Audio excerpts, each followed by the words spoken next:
Hello, I'm Angela Broughton from polesandblinds.com. Today I'm going to show you how to make a lined throwover bedspread. First of all, you cut out the length. I usually cut it out about 120 inches, the lining and the fabric. So generally, unless it's a king size bed, it's 2 widths of fabric that you need to cut out and 2 widths of lining, and then cut one of the widths that you've cut into half, so you've got a piece of fabric 1 width wide and then 2 sections of half widths which you join at each end. So here you are, you have 1 full width and 2 half widths on the main fabric and also on the lining. Then find the centre point between the seams of the lining and the main fabric and mark it with a pin so that you end up with the seams centralised, and the same amount of, if there's going to be spare lining or fabric at each end, then it's the same amount. So there you are with the pin marking both centre points. So put the centre point to the centre point, the lining to the main fabric, pin it. There's the pin there. So work your way across, pinning as you go. Pin all the way across, making sure that the seams of the lining and the fabric match up, and pin all the way across to the outer edge. And pin all the way round so you in effect end up with a giant sack. So the corners of the bedspread at the foot end of the bed has to be rounded off, otherwise you'll end up with sharp points in the corner. Now take a tape measure. I actually make this, if you measure up 16 inches from the edge of the bedspread, and just pop a pin, not particularly a good idea on a glass table, but anyway, put the pin there and you pivot round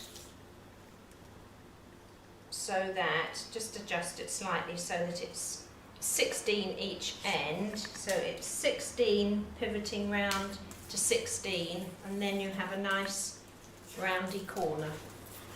So keep your pin in the position and just slowly move the tape round and cut to the 16 all the way around, and that will give you a nice curve to the to the edge of the bedspread. So go right the way around to the other side, finishing off the 16. Pin it again.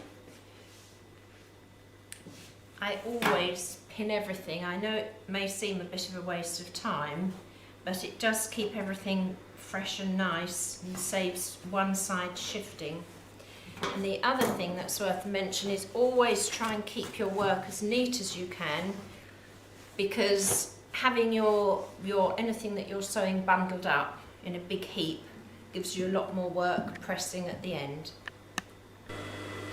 Machine all the way round the bedspread. Be a little bit careful when you're going round the curve, just in case it decides it's going to go up a little bit.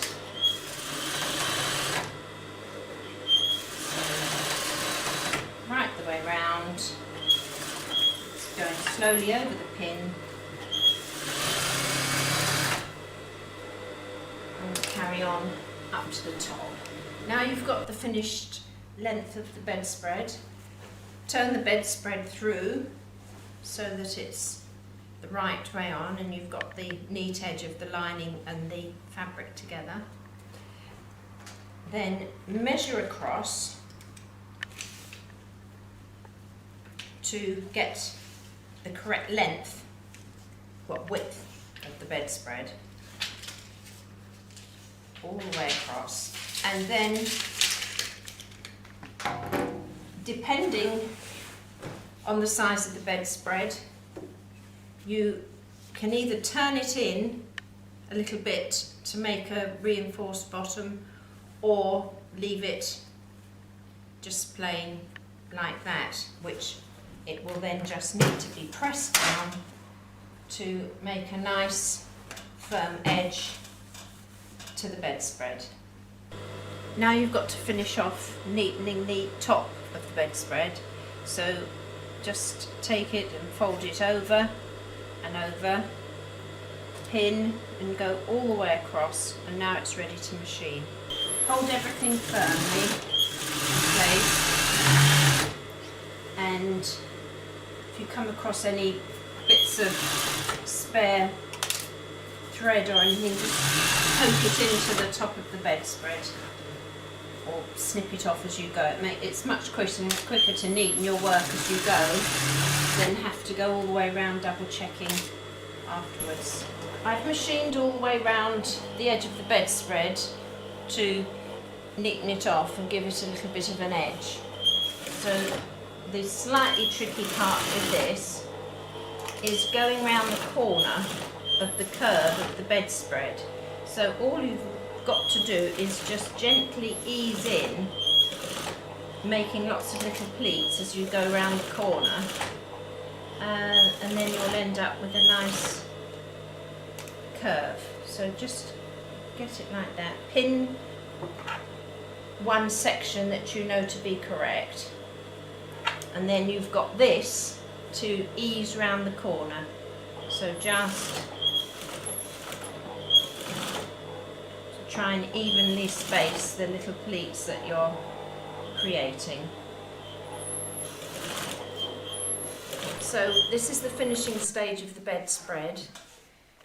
Press round all the way round, but I'm just showing you pressing round that corner, and there is the corner with everything neatly gathered in.